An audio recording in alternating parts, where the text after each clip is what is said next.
não parar, não precipitar e não retroceder. Então dizer para esse cara, sabe quando nós vamos parar? Nunca. Nunca na sua porca vida. Né?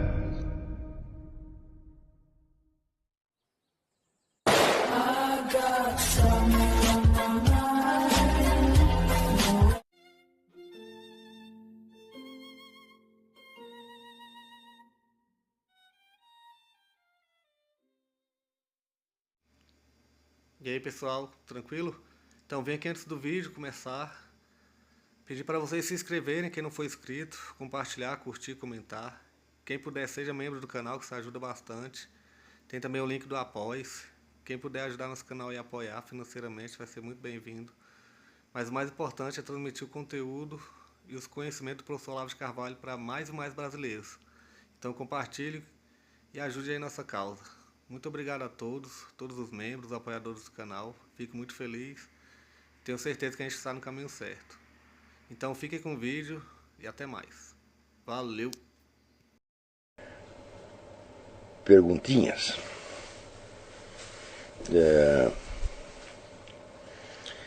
Aqui, a Marcela Cristina Andrade Gomes pergunta: o senhor tem falado de tornarmos testemunhas fidedignas da nossa própria experiência.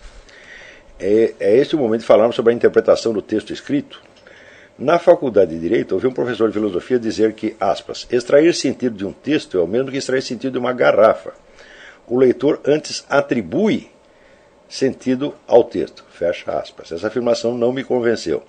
Em que medida a experiência que temos das coisas diferencia da experiência que temos do contato com o texto escrito? Muito bem.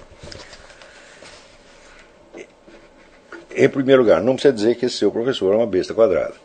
Tá certo? Não precisa nem dizer, porque tão logo ele disse isso aqui, nós não captamos sentido nas coisas, nós atribuímos sentido a elas. Você tinha que perguntar: mas professor, o senhor quer que eu capte algum sentido no que o senhor falou, ou que eu atribua algum sentido? Se os textos escritos à fala humana não tem sentido nenhum, e o ouvinte é que capta, o ouvinte é que atribui, então você pode projetar sobre o que o professor está falando o sentido que você quiser, a não ser que ele demonstre que a fala dele é uma exceção a essa regra geral que ele acabou de dizer. Quer dizer, todas as frases não têm sentido algum, é o ouvinte que projeta, exceto esta minha que já vem com o sentido pronto. Então, por que, professor? O que a sua fala tem de tão privilegiado que ela vem com o sentido dela, em vez de eu poder projetar um sentido a meu modo, tá certo? Já que o senhor diz que todas as palavras, tudo que é escrito, tá certo? Não tem sentido algum e o ouvinte aqui projeta. Em segundo lugar, temos um problema pior ainda. Quando você projetou o sentido, esse sentido, por sua vez, tem sentido ou tem que haver um outro sentido que é projetado nele? Por exemplo, eu li que a zebra é um animal listrado, mas eu quero entender que a zebra é um animal xadrez. E digo para mim mesmo: a zebra é um animal xadrez. Mas isto tem algum sentido ou posso projetar algum outro nele? Eu posso entender, por exemplo, que ser um animal xadrez quer dizer ser um animal com bolinhas. E assim por diante. Quer dizer, isso é de uma tal estupidez que não me... Sabe, quando o sujeito diz isso, você tem que levantar e dizer: cala a boca, burro. Você não pensou um segundo no que você está falando.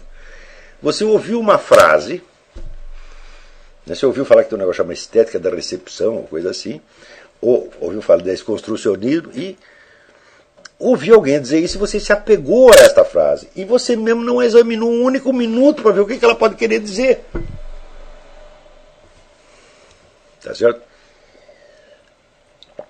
É claro que quem quer que diga ou escreva alguma coisa não espera que o outro apreenda exatamente o que ela quis dizer. Ele vai aprender naturalmente, o ouvinte pode introduzir uma ligeira modificação de nuance, mas acontece que, se o ouvinte não pode captar aquilo que foi, o ouvinte, o leitor, não pode captar aquilo que foi dito ou escrito com toda a exatidão, o sujeito que escreve e diz também não pode expressar com toda a exatidão. Portanto, toda a expressão já vem com um certo coeficiente de arranjo, tá certo? de modo que as várias alterações se compensem. Isso aí é automático na linguagem. Não é isso? Por exemplo, se eu falo a palavra mãe, né, eu sei que o ouvinte não está tomando como, né, exemplo fundamental de mãe a minha mãe, porém a sua própria. Hã? Não é normal? Mas eu mesmo já sei disso. Entendeu? E esta compensação já está dada no próprio tecido da linguagem. Então ela não precisa ser sequer feita de maneira consciente e deliberada, porque ela se faz sozinha. Então, mas de pequenos desvios, pequenos desacertos que possa haver na comunicação, alguns camaradas deduzem que sempre está tudo errado. Quer dizer, o que quer que você diga jamais será captado como tal, mas o ouvinte vai projetar uma outra coisa. Eu digo, mas escuta, mas como é que o ouvinte vai saber o que foi que ele projetou? Que barulho é esse? Tem uma voz aí. É o vizinho. Ah, Matheus. Gente falando na rua. Então,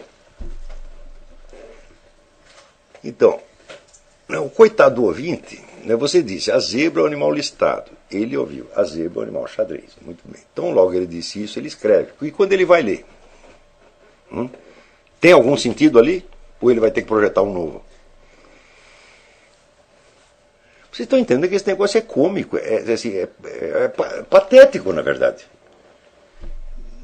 É uma coisa de um psicastênico, de um mongoloide, um idiota, que está repetindo frases que ele nunca examinou e não tem a condição de examinar.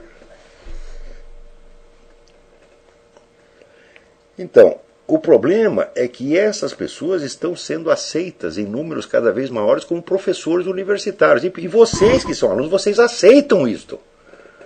E vocês querem fazer o exame e querem que este idiota os aprove. Então você tem que se submeter ao julgamento do imbecil. E vocês não estão percebendo que isso não é uma situação normal de ensino. Quer dizer, professores bons, professores semicultos sempre existiram, mas acontece que hoje o negócio ficou epidêmico. Normalmente, a taxa de professores incompetentes, no meu tempo era 30%, 40% no máximo. Se passasse disso, você ficava alarmado. Agora, hoje em dia é obrigatório você ser incompetente, é obrigatório falar essas coisas. E as pessoas dizem, mas como é que nós temos que fazer um arranjo? Eu digo, você não tem que fazer arranjo nenhum, você não tem que se adaptar a essa situação jamais, você tem que quebrar essa situação. Como lidar com um animal deste? Desmascare-o, prove que ele é um incompetente, ele ficará morrendo de medo de você e dará 10 para você até o fim do curso para você ficar quieto. É a única maneira de lidar com isso. Não tente agradá-lo, não tente se adaptar a isso, porque você vai se dar muito mal. Quanto mais você fizer isso, mais o sujeito vai te oprimir e vai te boicotar. Com essas pessoas, vamos dizer, você está lidando aqui com a pessoa que acredita num treco desse, tá certo? É evidentemente um doente mental, é uma pessoa desqualificada. Um ser humano normal, então não pode acreditar nisso um único minuto. Por exemplo, quando ele diz extrair sentido, veja a imagem que ele usou, extrair sentido de um texto é mesmo que extrair sentido de uma garrafa. Ele quis dizer extrair sentido de uma garrafa é totalmente absurdo. Eu digo, se você não extrair sentido de uma garrafa, você não sabe usá-la, meu filho. Hã? Por exemplo, aqui tem uma garrafa térmica e tem uma garrafa de Coca-Cola.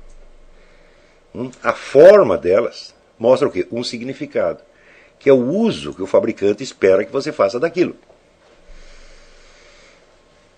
Você está entendendo? Ou seja, a forma visível do objeto transmite o seu significado. Um sujeito que nunca tenha visto uma garrafa térmica, ele vê a garrafa, mas ele não capta o significado. Ele não sabe que aquilo é uma garrafa, não como qualquer outra, mas uma garrafa feita para conservar não somente um líquido, mas a sua temperatura. Ao passo que outras garrafas conservam certas qualidades do líquido, mas não a sua temperatura. Não é isso? Por exemplo, a garrafa de Coca-Cola conserva o líquido e conserva o gás. Tá certo? Impede que o gás se evapore. Não é isso?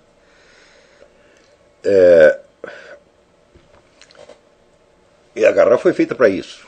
Agora, a outra garrafa não, ela tem que ter uma superfície interna de tal qualidade que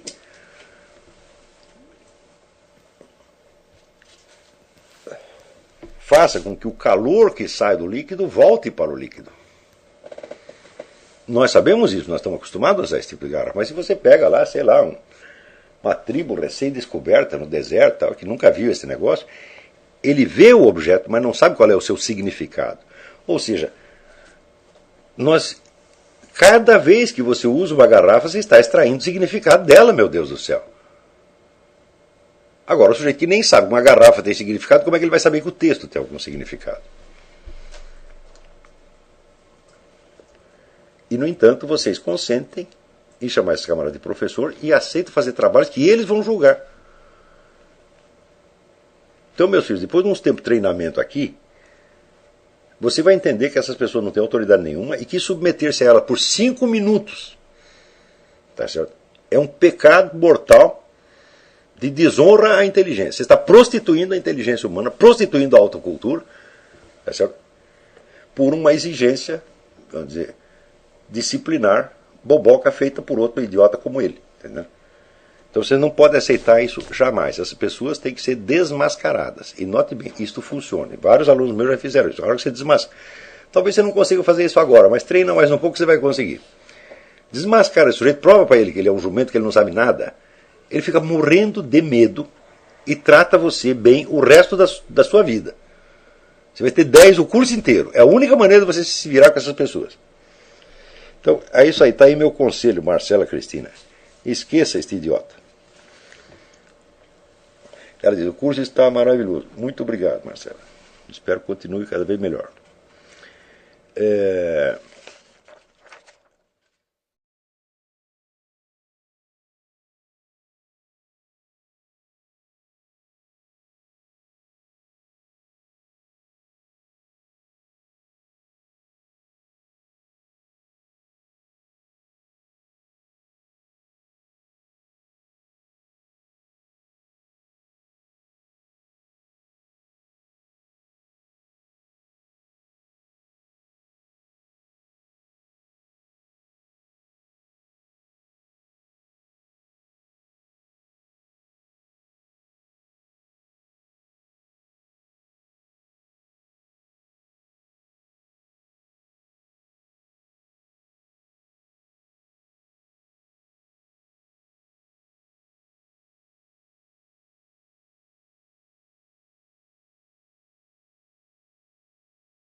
Chegamos a mais um final de uma aula, de um vídeo. Espero que tenham gostado. Quem não se inscreveu ainda, se inscreva, compartilhe, comente. Ajude o nosso canal, apoie, seja membro. E ajude o nosso canal a chegar a cada dia a mais brasileiros que precisam muito do conhecimento do professor Olavo de Carvalho. Então é isso aí, fique com Deus, até o próximo. Valeu! Então é isso aí, pessoal, que é o nosso canal, que são alguns livros que eu já li. A maioria foi doação, mas alguns eu adquiri, professor Olavo de Carvalho. Alguns livros se perderam aí que eu emprestei, professor Alexandre Costa, a Bíblia Sagrada. 10 lições sobre Karl Marx. Indica a não ler esse livro, que é muito ruim mesmo. Alguns pensadores aqui que realmente, como o professor Olavo de Carvalho disse, não são pensadores. Valeu, tamo junto aí. Apoie nosso canal, seja membro.